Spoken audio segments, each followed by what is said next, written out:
Hello, it's me, your online brother Jaspas deck, and welcome back to the vlog. In today's episode of the vlog, we're gonna be checking out this video that my good friend Leon Tai produced. It's a video titled "What Makes a Cardistry Move Good." I'm gonna be trying to make this video in one take, so no cuts, no edits, no nothing, just pure non-stop Jaspas action. Will this video do good? I don't know, but either way, let's check his video out. Alright, here we go.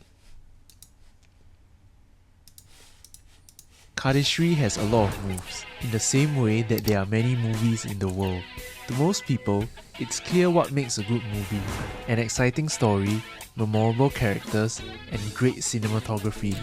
I would agree. I think mostly it's about the story, right? And I think that one thing that is underplayed is the emotions that it makes you feel, because to different people, different kinds of stories have an impact, have a emotional resonance. So it's hard to say the exact, like to someone else, great cinematography may not be as important as say having a sexy scene here, or seeing a dog die, then they're really angry and really upset, right? So it really does mean different things to different people, but we'll see where he goes with this, amongst other factors. However, what makes a good cardistry move isn't so clear-cut. The moves that you are seeing on screen now are without a doubt considered good by the community, but in the context of cardistry, what does good even mean? That's what we're here to find out. Alright, so before Leon tells us what he thinks is a good cardistry move, I'll let you know what I think makes a good cardistry move. And number one is to create emotional resonance with your audience. For example, if you can do a cardistry move and make somebody go like, "Oh!" even if it's like technically, by most people's standards, not a good move, to me that's still impressive. One example of this is this video from Anyone where they shot two cards as if it was one into the air, and then in mid-air it splits into two single cards and it flies down to the hands, and they caught it. I cannot remember which video it was from, but I believe it was in the XCM video. Yeah, so that move, technically speaking, is not a very well-designed move. It's not a very good move, but the fact that it creates emotional resonance with the audience makes it good, basically. Let's see what he thinks about it. Similarly, before we continue, similarly, if you can find a way to tell a story that is so touching, and then you execute a single Shalia cut, and then your audience starts crying tears, they're like, "Yeah, the Shalia cut is so beautiful," then I would say that performance of that cardistry move is good. Whereas if you do Shalia cuts as if it's nothing in your normal performances, and people are just like, well, he did the cutty cut thing, then that makes your performance of the Shalia cut not good. That's just my opinion. Let's see what Leon thinks makes a good cardistry move. In my mind, a good cardistry move has one of 4 attributes. I think this is an attribute that isn't commonly talked about, but it's one that I think everybody innately knows. It's the moment that someone goes, "Aha, I see what." Nice choice of the reverse angel here. Do. Displays are a good example of moves that showcase this idea. Cards like the Worm, Spin Doctor, and Jaspas card that have an elegant setup and end in a big, expensive display that's easy to understand. I have to say that Leon is completely right. Jaspas card is well designed. Other moves like card isolations, where a hand moves around an isolated card, and aerials, where cards are shot in the air and successfully caught, also fit into this category. It's very clear what is happening visually. The name of a move also plays a part in conveying. Okay, before he continues on to this, like part 2 of the same point, I think I agree. I think aerial moves tend to be very good for creating good moments within card performances. I mean, obviously, if you do an entire routine that is just like aerial move, aerial move, aerial move. Then you start looking like a juggler more than a cardist specifically. But putting, in a way, it's also very much contextual, right? If you have like a lot of two-handed cards and then suddenly one packet sort of flies out into the air, then that moment is very memorable for your audience. And that makes it a good move. Whereas if you do non-stop aerial moves like, haha, check this out, packets flying everywhere all the time, then it becomes a bad performance in terms of cardistry specifically. People will see it as like, oh yeah, he's really good at juggling, but they won't think cardistry. But it's not completely necessary. L cuts make sense because the move resembles the letter L. Ryoma's one-handed Triforce basically explains itself. But take Pesto by Tobias for example. What the f is a pesto? As arbitrary a name pesto is, to me, the intent of pesto is clear. The packets look like they are passing through one another. While this may or may not be Tobias's intent, it was what drew me to the movie. I think pesto, rather than reminding me of like packets passing through each other, almost like magic, it's more of a like circular movement, and this circular movement is not as common as one would think. Like when you do a Sybil, the packets go like in a slicing motion, whereas in pesto it's more of like a platform floating in a circular movement. It feels very different, even though the description of the move is like pretty similar. And that's because the move had... Alright, before he continues on to interesting movement, I have to say that I think that the naming of a move is very important. Like, as he mentioned, Tobias does seem to choose words that seem a little bit on the random side, but I think that for most people, alright, most normal cardists, choosing a name that makes sense to the cardistry move makes your move easier to remember. That's number one. Number two, it informs the audience of what they're supposed to see. So that allows the audience member to recognize the move and appreciate the move for what it is, assuming they know the name of the move. Naturally, you're not going to do like, hey, check out this Sybil, check out this five faces of Sybil, check out this squeeze, check out this. You're not going to be naming moves non-stop, but in the event that they do learn the name of the move, or they are impressed with the move and then they find out about the name of the move, that makes sense. That helps them remember the move. That helps create emotional resonance. It helps reinforce the idea of the move within their minds. So, yeah. Alright, let's see what he says next. These are moves that move the cards in interesting ways. Granted, all cardistry moves move the cards in interesting ways, sure. But you can't deny that moves like Bullet, Ripple, and Samuel Pratt's new f***ed-up Riffle Shuffle card like damn dude, Yeah. Samuel Pratt is a monster. Absolute monster. I love his stuff. These are moves that make the cards move in a way that people wouldn't think possible at first, and make people rethink what's possible with cards. I certainly didn't think a move like Bloom was ever possible, and it's no surprise that these moves have some level of... Alright, so interesting movement, 100%.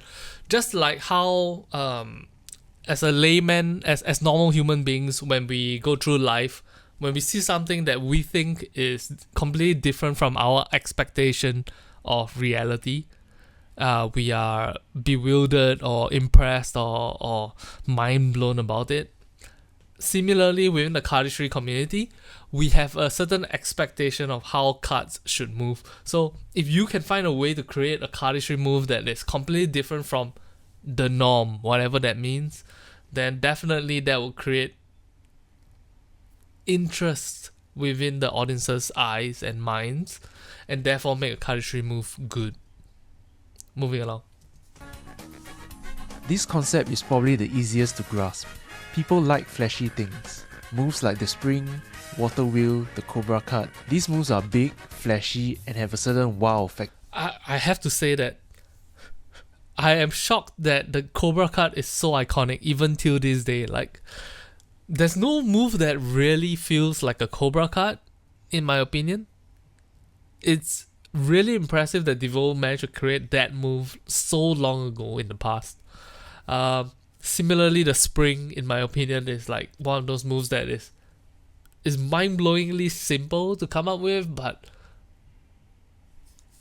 no. In a way, it's very different. The Cobra cut is, you look at the move and you think to yourself like, wow, this person really figured out a really cool move. Whereas the spring is more of like it's like a 100% natural, like, oh, the moment you see it, you think like, why didn't I think of that? That's genius. But both of them are equally iconic, and both of them are equally timeless. Cool stuff. To them. It's no surprise that most of these moves are aerials. Cards flying in the air is impressive. Big displays can be considered flashy too. Bone's eye cut immediately comes to mind. It's these kinds of moves that most laymen remember because they have a strong main. Yep, true. Eye cut itself is also another super iconic move. We don't really see it done much these days, and that's probably because the zeitgeist of cardistry, the modern view of cardistry has changed compared to 10, 12 years ago, 15 years ago, 20 years? I'm not sure how long ago this was, but the eye cut back in the day was a huge thing. People saw it, people were like, oh my god, that's the ultimate display possible. Nowadays, I would say that between the eye cut and the worm is much more succinct to get to, but the eye cut still holds a very like special place in my heart. It's quite impressive. Mind. It's these kinds of moves that most laymen remember because they have a strong main focal point. Because most of these moves are... Was that a B4? Oh my gosh, I haven't seen a B4 in such a long time. This move back in the day was super duper popular as well. Some of you guys may not know, may not recognize this move because, you know, nobody does this move nowadays. But back in the day, B4 was iconic. The moment you saw it, you thought Ondrej, oh my gosh. And it's so dynamic. It's such a dynamic move with such a big display. It's kind of cool. Also, in a way, it sort of looks like a penis, doesn't it? Like, look at that. The King of Hearts and the Four of Diamonds are like the balls, and then the Eight of Spades is the... Anyway, move along. Shorter moves are easier to comprehend, in the same way that short-form videos on platforms like TikTok are easier to watch. According to the internet, the average human attention span is 8.2. Okay, before I continue, shorter moves are recognizable not only because it's easier to understand, but because usually it's easier to explain what the move is. For example, you look at the spring, you can go to another person and you can explain to them like, oh my gosh, that guy just did the thing. Or in the case of Reverse Angel, the guy he snapped his fingers and then the card suddenly spin on his thumb. Or in the case of like, let's say an aerial of sorts, that guy just took the cards and he tossed it in the air. Whereas if we compare that to like complex two-handed cards with difficult concepts, it's really hard to explain the move. Oh, he did this move, and then it sort of like went through each other, and then it went in circles, and the move was like, oh, it was really smooth, and it's really cool. It's hard to explain the move. So if you are able to come up with something that is easy to explain, for example, the guy was holding the cards in his hand, and then suddenly out of nowhere 4 aces appeared, then it makes the move more iconic, in my opinion.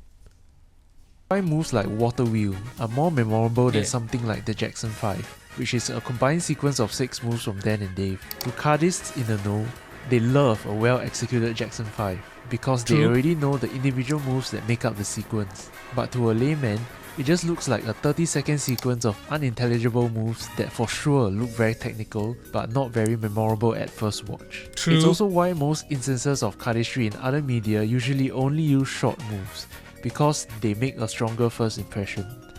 And yeah, this has been a brief analysis. In a way, if you think about it, all the commercials on TV are 15-second videos, right? Most commercials are like 15 to 30 seconds. And if you think about it in a different way, commercials are the original TikTok. Huh. Interesting. Popular cardistry moves so iconic. Now of course, these aren't the only attributes, but these are the ones that make the most sense to me. Your favorite cardistry move probably has a combination of more than one of these attributes. Of course. Know any more interesting attributes? Leave them in the comment section below. If you like to see more of these analytical kind of videos, do subscribe, it really helps the channel out. Hee haha. You've made it to the end, thanks for watching. Alright, so that was the video What Makes a Cardistry Move Good by Leon Tai. Leon Tai, once again, is a huge friend of the channel, a huge friend of myself. I really enjoyed this video that he made and agree with majority of the points that he made in this video.